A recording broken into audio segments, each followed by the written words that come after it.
Ay, yummy. Wow. Umisip. Ay, wala po naglakad.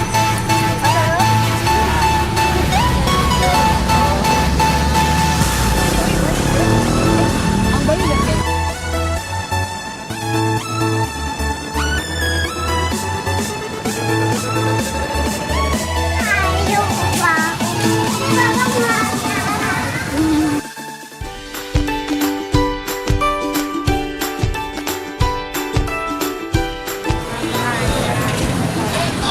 Salamat iba na matibangon. Tolong sila. Ano ba? Unsay naa sa Balingasag? Unsa may naa sa Balingasag? Bagos! Diba? Dagan fishball. Tagan fishball? Limpyo. Sige, sige. Ang lukat na suraw din. Limpyo. Balingasag, usa ka malambuon nga lungsod. Heritage si Ray kanara nagpasan sa balay. Kanara nagpasan sa balay. Dagan kay Wala man na mahitabo diri sa siguro sa Pilipinas murag kanara siguro nga balay nga nagpasan. Wala na sa uban. Ang ancestral house sa mga biga. Abi ko kibalin ang balay. Sige, salamat ya. Balingasag tourist spot.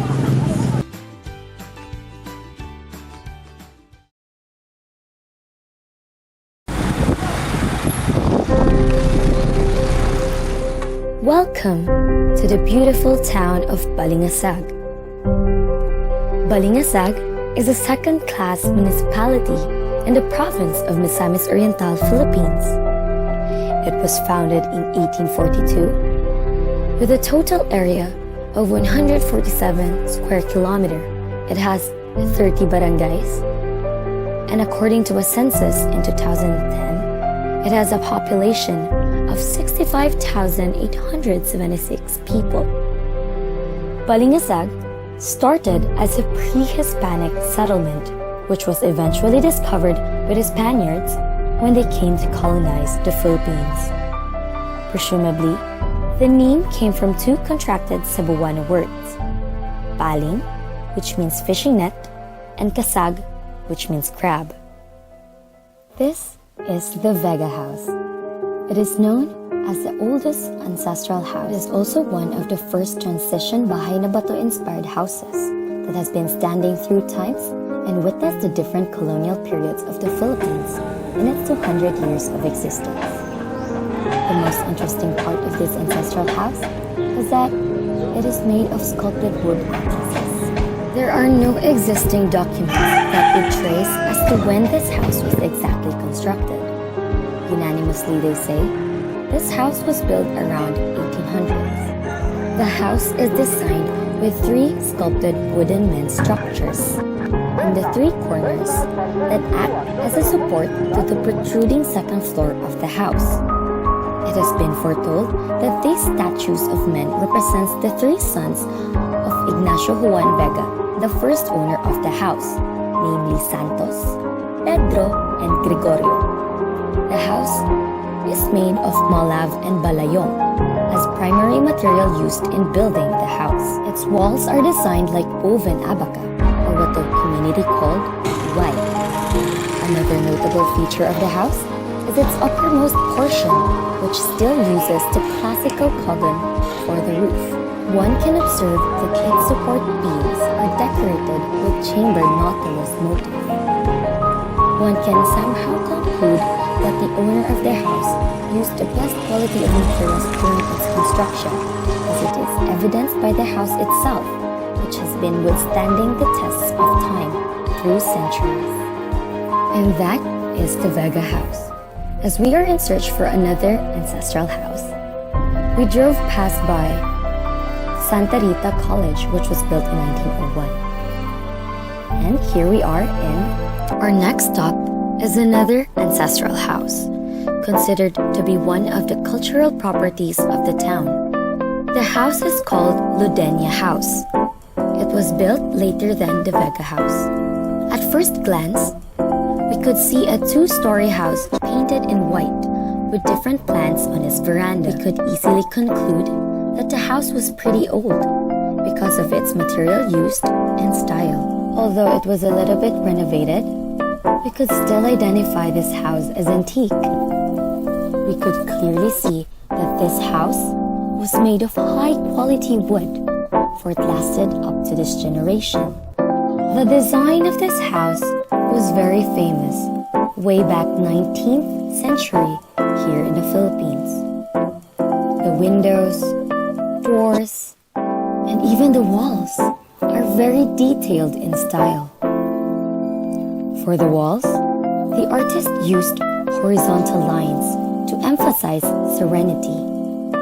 For the windows, the artist used square shapes to add beauty in it. Also, we could see floral and spherical designs in its veranda. In the present day, the town is known for its wonderful seascapes, pristine beaches, remarkable landmarks, its rich history, preserved cultural properties such as the Vega Ancestral House, and of course, their local delicacy, the Balingasag. The town of Balingasag recently inaugurated its newly built municipal hall, aptly called People's Palace, meaning a large, magnificent building. The edifice is pride to Balingasagians, as it may turn out to be the most beautiful municipal building, not only in the province, but in the entire region. The construction of the building started in 2009. The two-story building is uniquely designed, forming a palatial shape, painted with white, making it very attractive and appealing to the eye. There were a combination of the modern and postmodern architecture, because the windows of the hall is made out of glass. Postmodern because it has ornaments that is made out of cement in front of the area. There were exact symmetry and also floral designs, which is more likely to be classical architecture, and also tall columns, which is a neoclassical architecture. The entire People's Palace uses different kinds of architecture that gives beauty to its simplicity. Moving on to our last stop. It won't be a town without a house of worship. With only a few steps away from the People's Palace, you will be able to come and see the beauty of the town's church. This is the Santa Rita de Casia Church. Construction of the brick church is said to have started in 1892 by the Jesuits and finished in 1895. At the present location, as the original wooden church near the coast was eventually destroyed by an encroaching sea. The lower level is made of bricks, while the upper level made of wood. 2 wooden belfries stood at the side and 3 altars were installed. During the World War II, the guerrillas hastily burned the church because Japanese soldiers were stationed there. After the war, only the stone structure was left standing.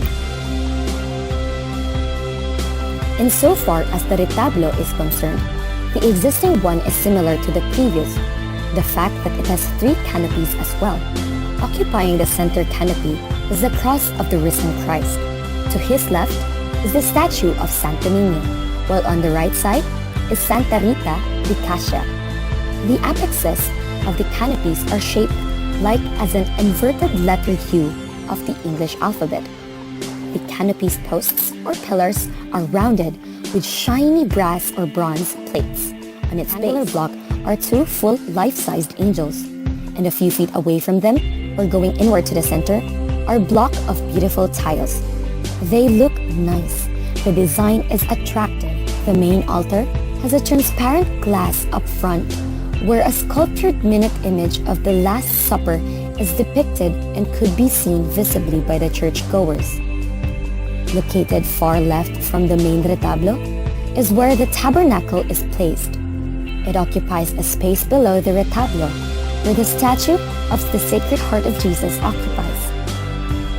Opposite of this is the retablo, where Our Lady of the Immaculate Conception is placed.